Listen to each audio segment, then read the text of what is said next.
Pertama-tama aku mau ngucapin selamat buat teman-teman ya, udah sampai tahap ini dan sambil menunggu tahap yang kedua gitu kan, yaitu tes salah satunya tes bahasa Inggris. Nah di sini aku balik lagi ya teman-teman, ada disclaimer dulu bahwa aku hadir di sini sebagai em, orang yang pengen sharing terkait dengan bahasa Inggris ya, karena kebetulan aku pribadi punya beberapa pengalaman terkait sama tes bahasa Inggris mulai dari IELTS, terus tes PCS 8 OJK itu sendiri yang kemarin. So, hopefully ya, ini bakal bisa jadi sharing session yang membantu buat kalian sama kalau misalkan nanti mau ada misalnya naik-naik IELTS ataupun itu silahkan ke Instagram ataupun ke LinkedIn aku gitu ya. Tips besar untuk mengerjakan bahasa Inggris dari PCS 8 OJK ataupun tes bahasa Inggris lainnya pada umumnya itu apa sih? Nah, sebenarnya ya, teman-teman, itu tuh terbagi menjadi dua aja nih, teman-teman. Kalau misalkan kita itu tes bahasa Inggris, yang pertama itu adalah kemampuan bahasa Inggris kita itu sendiri, yaitu bisa kita asah gitu kan, mulai dari misalnya nonton film, dengerin lagu, ngomong, dan lain-lain. Nah, yang kedua dan yang dalam hal ini itu lebih penting itu adalah gimana cara kita tuh jawab soalnya. Gitu. Jadi sebenarnya dua komponen aja nih, teman-teman. Nah, yang kedua ini yang sebenarnya nanti tuh kita mau bahas. Jadi gimana sih caranya ngejawab soal dari soal-soal reading comprehension ya, terutama kalau misalkan di PCS ini kayak gitu loh. Nah, ini ada contoh soalnya ya, teman-teman. Contoh soalnya itu nanti pasti akan ada bacaan gitu kan di sini. Ini akan ada bacaan, terus nanti ada soalnya gitu. Either itu nanyain informasi gitu kan, ataupun misalkan ada main points, poin utama, terus ngedescribe hal lain-lain dan segala macamnya gitu. Soal pertama, nah sebenarnya kalau misalkan kita udah dihadapin sama soal kayak gini, teman-teman, mau apapun itu, yang pertama kita harus lakuin itu adalah kita baca dulu soalnya. Kenapa? Karena kita nggak mau ngabisin waktu nih, teman-teman. Nah, soal pertama itu adalah based upon past distribution, history of kicker checks, which one of the choice below qualifies as a kicker year. Artinya apa sih, gitu ya? Nah, sebenarnya di sini itu adalah cuma benar-benar nanyain kok bahwa tahun berapa sih di antara A, B, C, D, E ini itu qualifies as a kicker year gitu. Nah, di sini kita dapat keywords nih, teman-teman. Jadi kita nggak boleh menyimpang dari inilah. Kenapa? Karena nanti kita bisa ends up untuk ngebaca semuanya, padahal itu sebenarnya nggak perlu. Nah, terkait sama baca soal itu sendiri ya, mungkin di sini aku mau langsung kasih tips aja di depan bahwa kita sebenarnya bisa skimming gitu kan tiap paragraf. Yang pertama, oke, the income tax surplus refund, better known as the kicker, may be issued once every 2 years. Nah, ini ada keyword juga nih, teman-teman, bahwa di sini ada deskripsi itu setiap 2 tahun sekali, gitu kan? Terus kita misalkan mau coba baca nih, even during a potential kicker year, refund is not a sure things.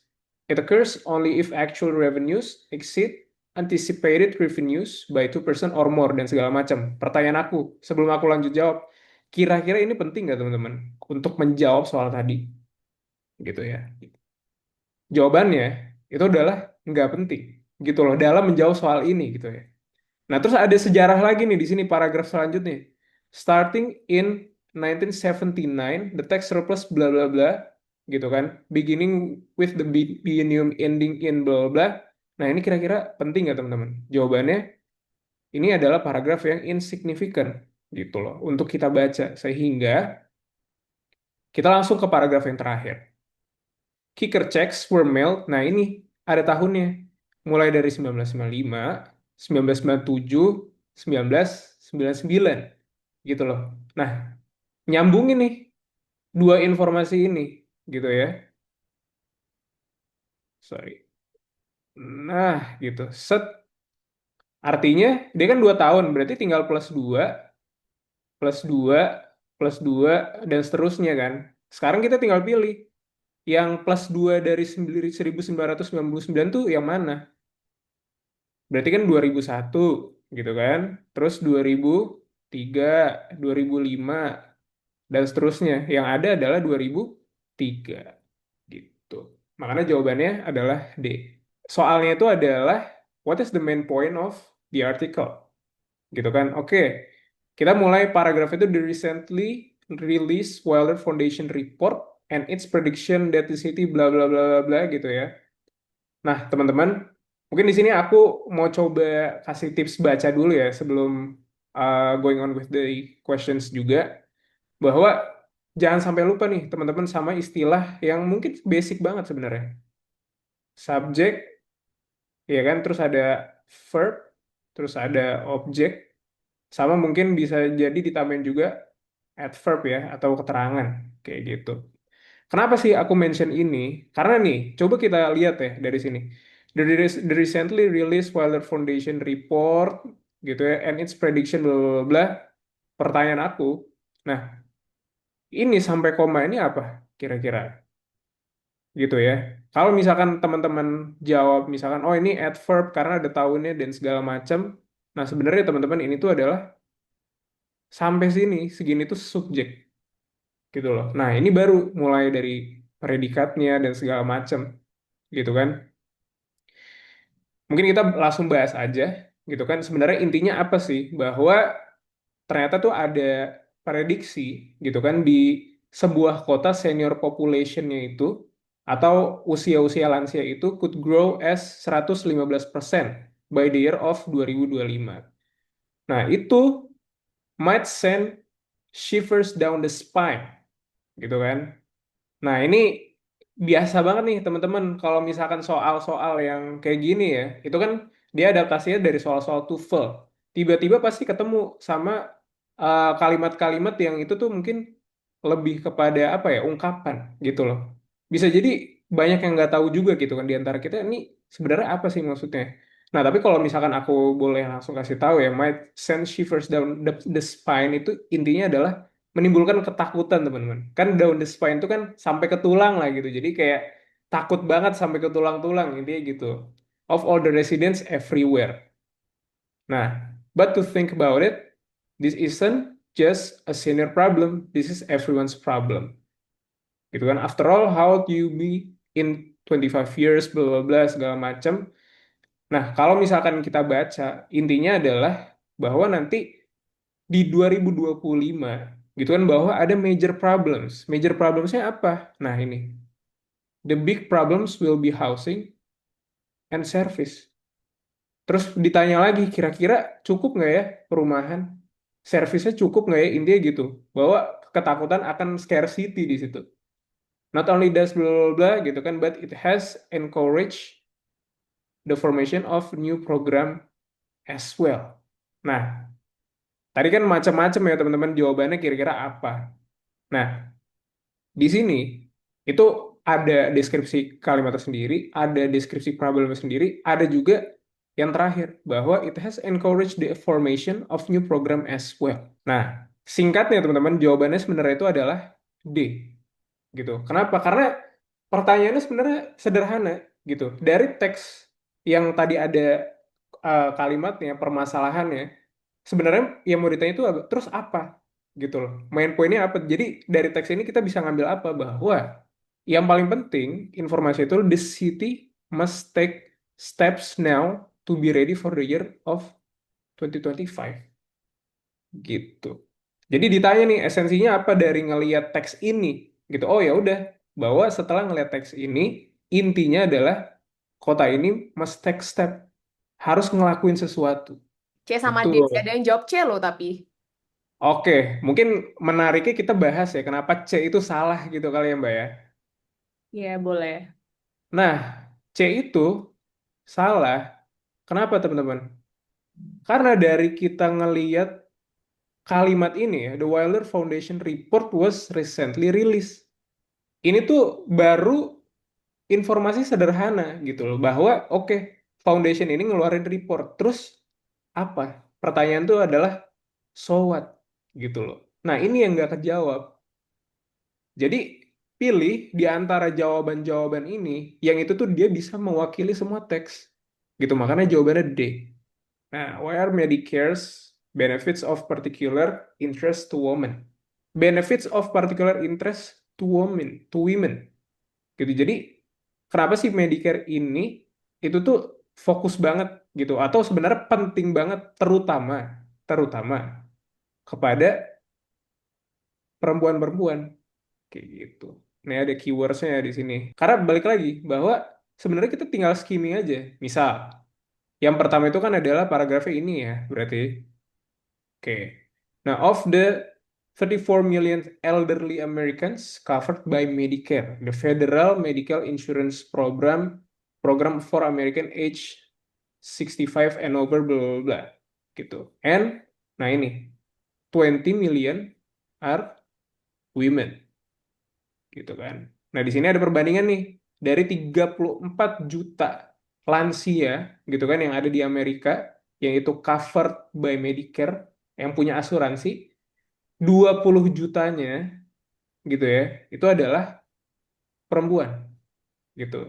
Nah, ini 20 ya. Aku coba ekstrak dulu info pertama 20 sama ini dari 34 gitu loh.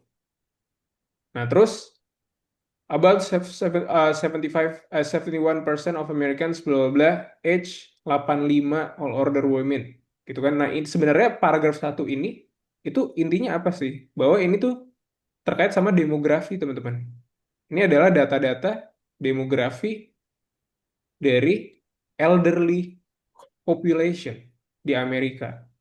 Nah, terus ada lagi nih ngebahas apa? New revenue is necessary to ensure that the Medicare Trust Fund is solvent when women in blah, blah, blah. Gitu. Nah, ini paragraf selanjutnya terkait sama apa sih? Oke. Nah, ini udah mulai ngebahas revenue, gitu kan? Nah, terus di paragraf yang terakhir ya, teman-teman, statementnya itu adalah sebenarnya clear banget. Women have greater healthcare need and lower income. Gitu. Jadi, perempuan di sini konteksnya lansia itu mereka tuh sebenarnya lebih butuh gitu kan lebih butuh si healthcare tapi dia itu lower income gitu. Nah, sebenarnya teman-teman ketika kita baca gitu ya bahwa kita sebenarnya tangkap aja ini tuh di paragraf ketiga poinnya apa, paragraf kedua poinnya apa, paragraf satu poinnya apa. Dan mungkin di sini aku harus kasih tahu ya teman-teman bahwa memang dibutuhkan ya ingatan kita itu tadi. Jadi kita harus dikit-dikit inget lah paragraf satu itu untuk apa, paragraf dua untuk apa, paragraf tiga untuk apa. Nah, sekarang kita jawab. Almost 6 out of 10 people covered by Medicare are women. Gitu ya. Nah, ini cara bacanya itu adalah segini, ya kan?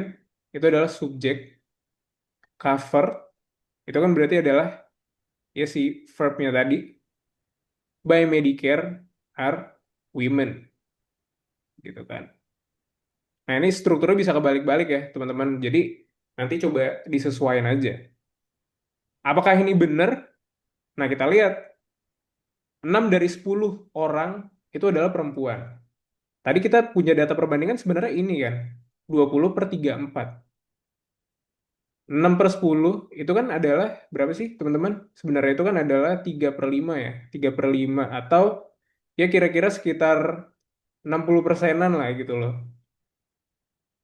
Sementara ini berapa sih? Kalau misalkan kita ngitung ya udah gampangnya 2 per 3 lah gitu ya kan, 20 per 30. Itu adalah berarti sekitar 66-an koma ya 67 something lah gitu. Nah, terus apakah ini benar atau enggak? Kita belum bisa ngejudge nih, teman-teman. Karena angkanya mirip. Jadi bisa jadi sebenarnya ini jawabannya. Kayak gitu. Terus kita lihat yang B. Men live longer than women. Apakah iya? Gitu kan. Nah, terus kita cari di sini. Kira-kira di Amerika itu lebih banyak lebih hidup lebih lebih lama mana gitu kan antara perempuan dan laki-laki gitu kan.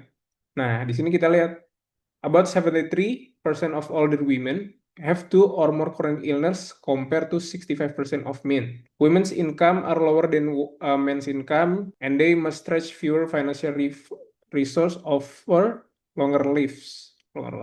Nah, sebenarnya tersirat ya di sini bahwa justru ini salah gitu kan.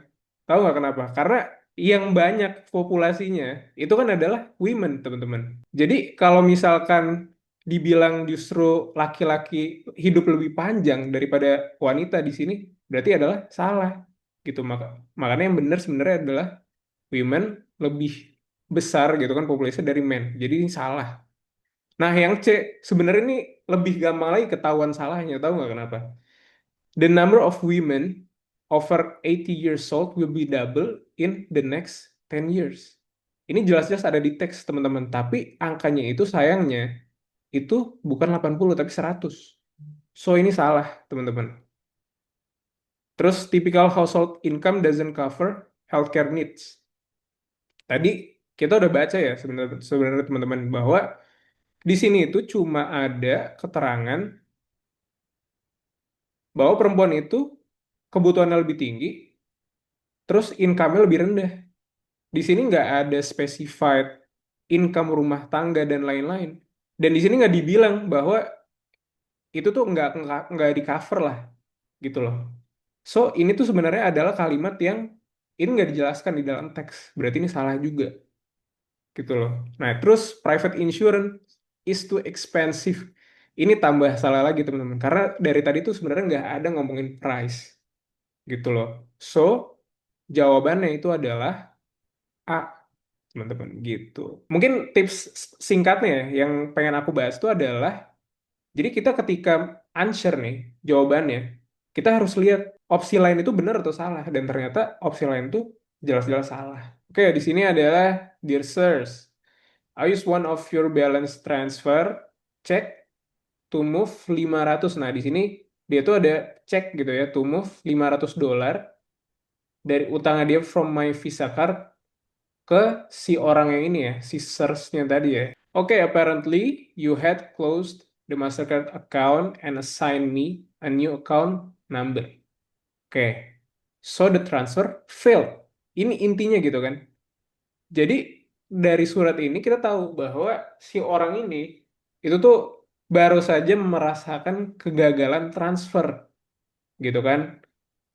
Padahal dia itu mau mindahin $500 gitu dari Visa card-nya ke orang si Mastercard-nya ini, si orangnya. Udah mah gagal gitu kan si transfernya itu failed, terus dia itu kena lagi. Let's say nggak tahu ya, mungkin ini biaya admin kali atas kegagalan transfernya dia. Itu $25, teman-teman. Ini gede banget ya sebenarnya ya kalau misalnya kita pikirin. Nah, of non-sufficient fund gitu. Kita nggak tahu sebenarnya balance-nya dia berapa, tapi anyway sebenarnya itu bukan yang penting ya kita bahas bahwa ya udah intinya nggak cukup, terus dia itu didenda malah, gitu kan? I expect you to credit my account for 25 NSF tadi. Jadi si orang ini minta nih, tolong dong, karena tadi ada kerugian di sisi saya gitu kan, padahal saya cuma mau transfer, bisa nggak istilahnya tuh di cashback lah kayak gitu 25 ya supaya nanti net zero lagi gitu kan. Nah terus write me if you have any questions gitu. Nah pertama teman-teman, personal. Personal ini sebenarnya banyak maknanya ya teman-teman. Tapi apakah di sini tuh bisa digambarkan gitu kan? Nah ini kan terkait dengan ranah ya. Ranahnya bahwa oh ya udah ini sebenarnya formal atau informal atau personal. Nah makanya sebenarnya ini tuh nggak bisa kita define dulu. So ini kita masih tanya-tanya dulu. Terus sedih, kayaknya tadi nggak ada yang jawab B ya teman-teman. Iya, Nah dan jawab B. jadi ini kita eliminasi ya, karena memang pasti aku juga paham bahwa teman-teman tuh yakin di sini tuh nggak ada isyarat kesedihan gitu kan di teks ini. Jadi pasti bukan. Matt, oke Matt tadi banyak yang jawab juga ya C ya. Orang ini marah gitu kan. Nah mungkin pertanyaan aku ya supaya agak skeptis dikit adalah kita tahu dari mana sebenarnya orang itu di sini tuh marah si orang ini. Kenapa? Karena ya sebenarnya yang dia sampaikan itu hanyalah fakta bahwa dia itu kahit 25 gitu kan. Nah, terus I expect you to credit my account. Dia apakah di sini minta ganti rugi itu sama dengan marah gitu kan? Nah, itu adalah belum tentu, teman-teman. Karena aku juga bisa jadi ini minta ganti rugi tapi sebenarnya nggak marah-marah juga gitu. Tapi mungkin kalau misalkan kita tes dengan apa ya istilahnya kita ukur dengan masing-masing, pasti kan ada juga yang mikir ini. So ini juga masih pertanyaan nih teman-teman. Pertanyaan aku pasti ini yang sebenarnya sulit kan. Insisten ini itu tuh apa sih artinya? Insisten itu adalah dia ngotot gitu kan. Kata-katanya insisten itu sebenarnya apa sih kata dasarnya? Insist. Kayak I insist you to bla bla bla. Artinya itu apa sih? Dia itu maksa gitu. Dia itu menekankan banget bahwa tolong dong kayak person B ngelakuin ini, person C ngelakuin ini gitu kan. Nah, di sini sebenarnya isyaratnya itu paling kerasa, teman-teman. Kenapa? Karena ada ini gitu loh. So, ini sebenarnya most likely, teman-teman. Nah, terus confuse, apakah confuse? Sebenarnya confuse ini adalah event yang udah lewat. Nah, jadi teman-teman, dari penjelasan ini, sebenarnya jawaban itu adalah D, gitu. Karena, balik lagi, set itu sangat-sangat relatif, teman-teman. Kita nggak pernah tahu sebenarnya muka orang ini waktu nulis ini kayak gimana. Gitu, jadi ini nggak bisa dijawab. Matt, apakah dia marah? Ini juga nggak bisa dijawab. So, yang pasti terjadi di soal ini tuh adalah si D ini. Oke, ini paragraf. Ingat ya, per paragraf poinnya apa? Skimming dulu aja. Gitu, P1, P2, P3, gitu kan ini sampai sini ya. Set. Terus yang terakhir, nah gitu. Tips dari aku sebenarnya yang paling baik itu adalah skimming tadi. Bahwa kita baca aja P1, oke. Although many people consider bees as nuisance, they play an important role in our ecosystem. Gitu kan. Nah, intinya apa sih? Intinya di sini, unfortunately, the bee population are being significantly reduced because of the increased use of pesticides. Nah, di sini tuh intinya adalah dia mau ngasih tahu bee itu lagi reducing populationnya gitu kan. Nah, oke, paragraf 2. Pesticides reduce the bees population into primary ways. Nah, pertanyaan aku, kira-kira kalau misalnya kita baca segini aja, itu udah jelas belum sih teman-teman? Dan ternyata sebenarnya itu udah jelas bahwa pasti nanti kalimat sampai segini nih, sampai sini, itu tuh pasti ngebahas two primary ways. Nah, pertanyaan aku, kira-kira dari pertanyaannya, itu bakal ada di paragraf ini nggak sih? Jawabannya adalah nggak bakal gitu. Nah, makanya sebenarnya itu fungsinya yang tadi aku saranin bahwa oke kita baca dulu aja dikit-dikit. Paragraf 2 itu terkait dengan bee population itu berkurangnya dengan cara apa. Nah, ya udah berarti kan nggak ada di sini kan. Oke, kita lanjut ke paragraf 3. The bees can be poisoned by the pesticides in many ways. Nah, balik lagi. Set, cuma sampai sini. Apakah sudah jelas? Iya, bahwa bis itu atau lebah itu tuh keracunannya dengan cara apa gitu kan, dengan cara apa, apakah kira-kira menjawab soal pasti sebenarnya enggak. Kenapa? Karena dia tuh nanya sebenarnya yang ini advantage gitu kan. Nah, terus yang terakhir, typically field bees are most at risk in regard to pesticide when a portion blah blah blah. Oke, kita bahas dulu ke pertanyaannya. What advantage does a colony of bees that are unaffected by pesticides have? Nah ini ya teman-teman, ini verbnya nih.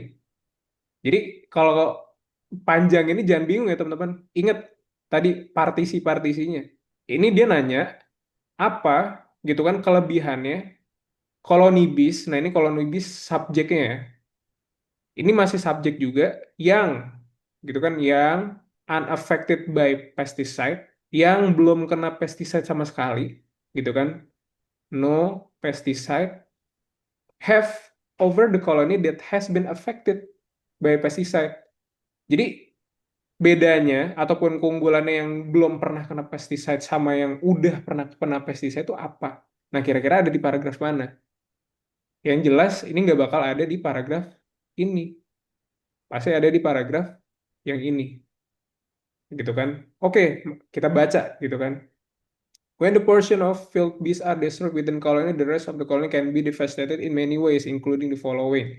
Nah, The colony risk not surviving through winter, atau they may not be useful for crop pollination, queen's egg laying is reduced, dan segala macam.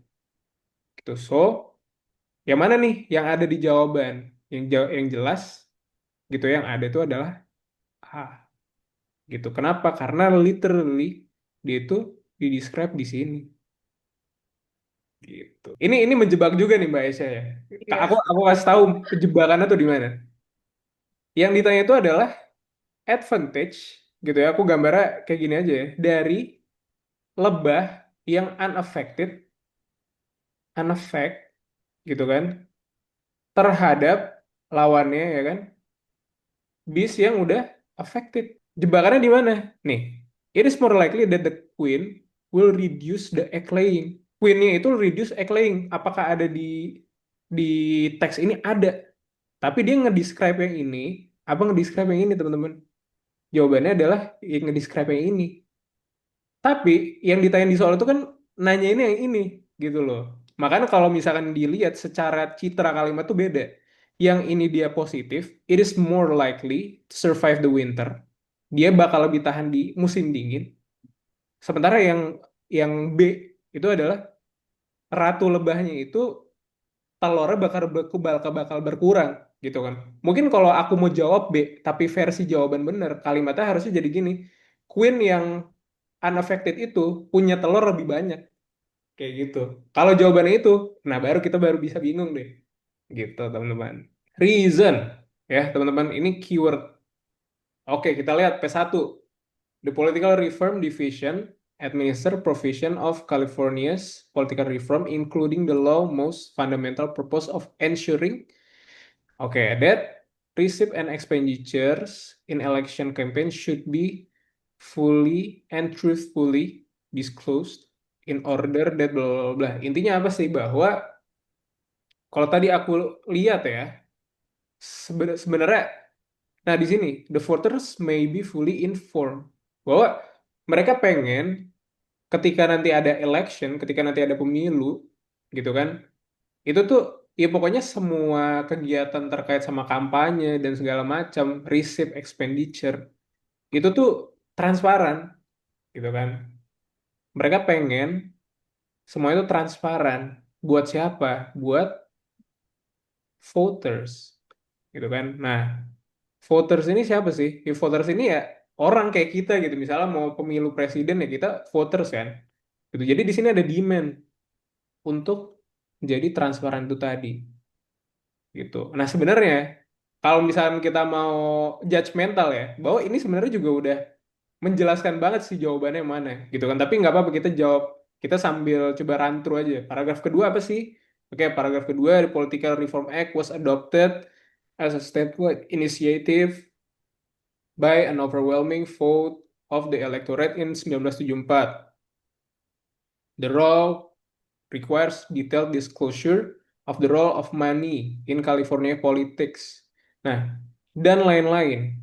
Tapi balik lagi teman-teman, ketika kita baca kalimat sebenarnya ini kan juga bisa dijelaskan lah oleh kalimat, bisa jadi di awal, bisa jadi di akhir. Nah, kita lihat inti kalimatnya apa. Nah, sebenarnya inti kalimatnya kebetulan di sini itu adalah di paragraf 1 bahwa ini sebenarnya cuma ngejelasin bahwa aja gitu bahwa ini diadopsi as a statewide initiative, gerakan yang kenegaraan lah kayak gitu, by an overwhelming vote of electorate blah, blah, blah, jadi 1974. Jadi ini sejarah teman-teman, so most likely ini nggak ada di sini gitu.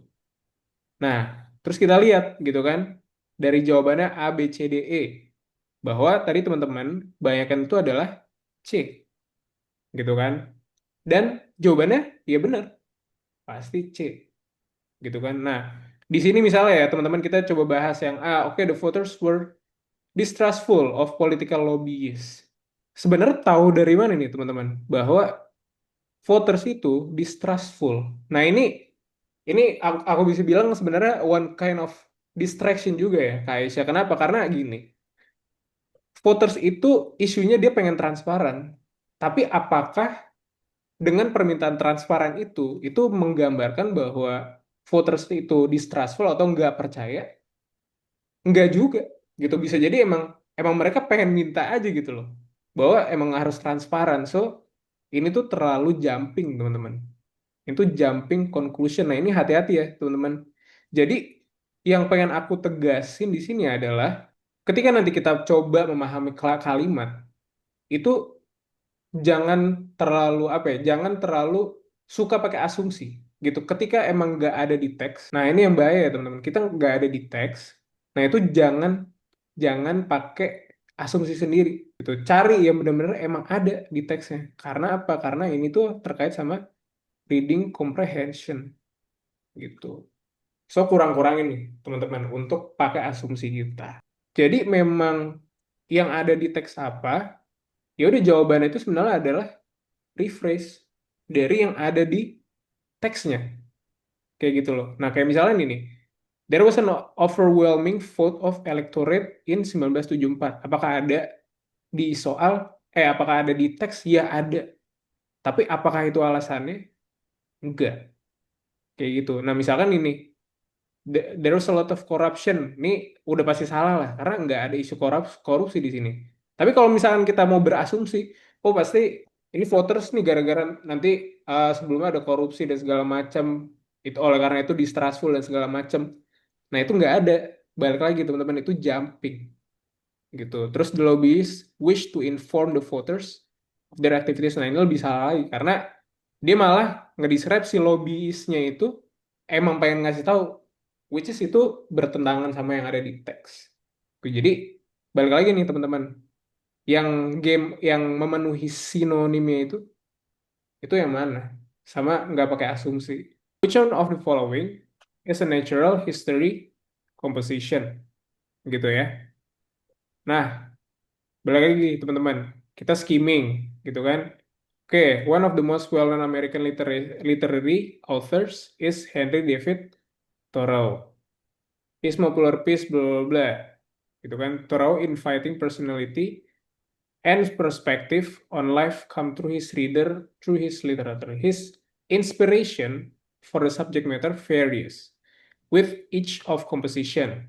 For instance, blah blah blah. Oke. Nah, ini udah mulai ketebak ya, teman-teman. Itu tiap paragraf tuh apa. Nah, ini paragraf kedua itu dia tentang inspirasi, gitu kan. Terus ini perkenalan banget nih si Henry David Thoreau ini. Nah, terus his most popular piece of literature was Walden bla bla bla. Oke, gitu kan. Terus, nah in addition to Life in the Woods or Walden and A Week of Concord bla bla bla, Thoreau's contribution to literature are quite impressive, as demonstrated in the following volumes. Nah, di sini nih, bahwa ini yang menjelaskan apa? Menjelaskan si karya-karyanya, gitu, ya kan? Karya-karya, oke? Natural history composition itu sebenarnya most likely itu ada di sini nih, teman-teman. Gitu. Naturalist contribution literal are quite impressive as demonstrated in following volumes. Okay, which contain his walking essay, The Maine Woods, Cape Cod, A Yankee in Canada. His most recent published work was Fate in Seed, which include, ketemu kan, collection of his natural history compositions, including dispersion of seeds, gitu. Including, itu kan berarti adalah termasuk, oke? Nah, makanya jawabannya adalah C, gitu. Nah, jawabannya C ya teman-teman ya. Banyak yang bener nih jawabannya. Paragraf satu, gitu kan, kita identify, sekali lagi, paragraf satu, both discuss the existence of a higher plane of human consciousness in their philosophical argument. Nah, ini ada Plato, gitu kan, ada Siddhartha Gautama. Nah, ini kalau versi teks ini adalah ada dua ilmuwan lah, intinya kayak gitu kan. The two ancient thinkers were similar in their thinking about reality. They both express the need to escape this condition and enter the enlightenment atau true reality. Oke, nah the most striking similarity between the two philosophers are bla bla. Oke, nah ini cerita tentang paragraf 2 itu adalah similarity atau kemiripan gitu kan. Similarity. Oke, nah ini kita coba skip dulu ya teman-teman. Kenapa? Karena kita udah tahu bahwa pasti itu terkait dengan ini, gitu kan. Terus paragraf selanjutnya adalah questions of if and how human knows anything about reality necessarily leads to the questions about acceptable human behavior. Jadi ada sebuah pemikiran kritis lah teman-teman bahwa di sini ini dianggap itu tuh leads kepada questions about acceptable human behavior. Kayak gitu. Philosophers have been concerned with ethics throughout history, so it is no wonder that Plato and Gautama both focused and on this vexing issue. Would Plato and Gautama score materialistic ethics, bla bla bla, gitu kan? Nah, sebenarnya di sini teman-teman, there's a built-in weakness in both their theories because behavior is monitored by sense and right and wrongs, gitu. Nah, following Plato and Gautama's ethical guideline, men lose the ability to judge behavior, gitu. Intinya apa sih bahwa di sini tuh menurut teks ini intinya itu adalah ada cacat teori, gitu. Menurut teks ini ya teman-teman ya, gitu. Nggak tahu reality itu benar atau enggak, tapi menurut teks ini menganggap bahwa dari teorinya si Gautama ataupun Plato itu tuh cacat teori. So, jawabannya tuh adalah B, gitu.